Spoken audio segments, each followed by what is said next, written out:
two shot of the two of you. This is the moment of connection, so this is kind of like the crux of the whole thing, so we got to be as sincere as we can be. She's the only one. You think it's me. Sorry.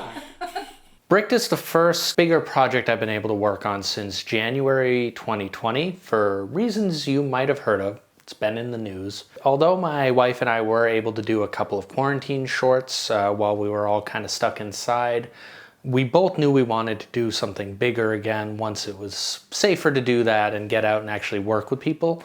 But we also knew we kind of had to ease into it a bit. So what we came up with was filming in the apartment, but bringing in a cast and crew. Okay, I don't think I understand what's happening, but I'll feel it out.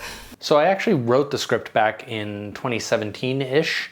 And the very first like rough draft was more of a comedy sketch about like a sex robot that keeps interrupting you with notifications and pop-ups, and like its battery keeps dying, which I don't know, I think it's still kind of funny. Once I decided I wanted to make it more into a short film, I moved away from the sex angle just because it felt like it had been done and I didn't really have anything new to say about it. Movies about robots, androids, cyborgs are basically their own subgenre at this point, and it's a subgenre that I'm a really big fan of. Blade Runner, Terminator, The Matrix, Her, AI, Ex Machina. But I noticed that these movies all fall into three basic kind of categories, which is one, the robots want to kill us. Two, we want to have sex with the robots.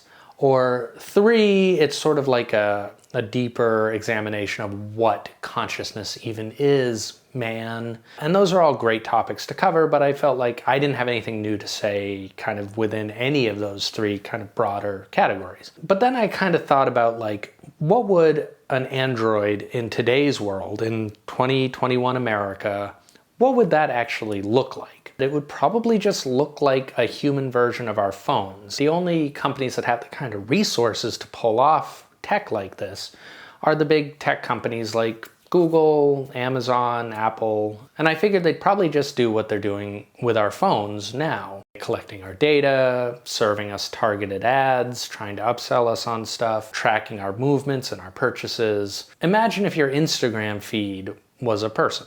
Did you know Made Fresh has a new fashion line made just for me? Way back in 2015, I released a movie called Frontier. It was another sci-fi short, and it starred Paige Lindsay Betts, who I worked with for the first time on that movie. We had talked about working together again, and then this opportunity came up, and she was just like the perfect Rachel. She was the first person I thought of for the role. Loring, I actually went to college with, but we didn't really know each other at the time. We were kind of been casual acquaintances at best, friends on Instagram and Facebook and stuff. But I thought of him when I was trying to figure out who to cast for Craig, and it just seemed like a natural fit. I think he really nailed the part of just being this sort of grumpy, frustrated, but ultimately lovable guy who's just doing his best. Craig. And then I knew the trickiest part would be finding our Alyssa, because the thing I didn't want to do was just kind of have her do a Siri voice. She also had to have a certain level of like malice, just a little off-putting, you know, very friendly, and yet something's just a little off about her. And I was really worried because I had no clue who we wanted to cast. And I actually took out an ad on Backstage, and Caitlin auditioned. And we pretty much knew immediately that she was our Alyssa. She just really got it.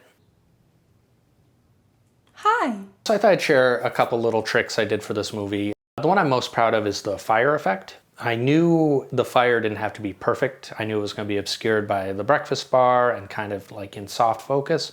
So I didn't have to get it perfect, but I still wanted it to look good. I'll actually share the YouTube tutorial that I worked off of when I was building this down below. The thing that I did that I'm proud of is threw just a little orange light onto Caitlin's face. It was just a nice little sweetener for the effect. I think it really sells it. And all it was a little LED panel that we put on the stove and turned on, and that was it.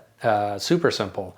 And we use that same LED panel for the dress effect to throw a little pink light on Caitlin as the dress is projected. Also, you know, not to pat my own back too hard, but I'm a big fan of all the content that came up for the streaming service that Craig is watching. My wife and I made up all the different shows except for one, which is Dad Bod Express. That is a YouTube channel that a friend of mine has. I'll link to it below. Check it out. It's a good way to hang out and watch a couple of dads eat like spicy food and taste test stuff, and it's good hangout time. It's good chill vibes. That tastes like the shittiest strawberry milk you could ever buy. It tastes like if you just somehow had the syrup. All right, let's do Steve's Gear Corner.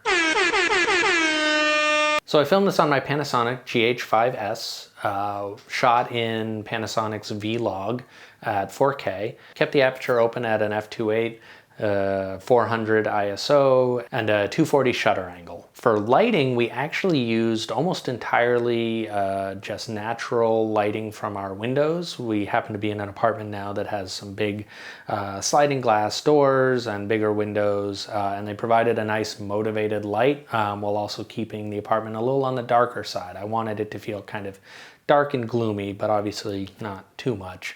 I did have a few little LED panels that I used to sweeten the daylight and just give a little extra fill where needed. As for lenses, I used a Lumix 12-35 micro four thirds, which roughly translates to a 24-70 Canon lens. So I basically kept it wide at 24 millimeters. I wanted to get a sense of the space, and I kind of wanted to make Craig a little smaller in the space.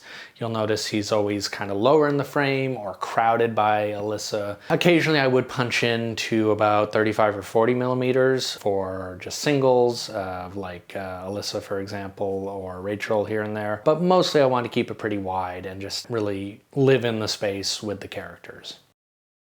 Another thing I did this time that I would highly recommend is I built a LUT ahead of time. And we just shot some kind of test footage in here before the actual shoot. I brought it into Resolve and then just exported it to the camera so I would have a reference LUT to look at, and it worked way better than I even thought it would, and it really saved me from any big surprises in post. Definitely recommend it. I don't think I'm ever going to go back to shooting the other way, except for YouTube stuff, which I just shoot in standard color profile because who has the time? But yeah, thank you for watching. I hope you enjoyed, and if you haven't seen the short yet, go watch Bricked. It's fun. It's a good time. You're gonna have fun.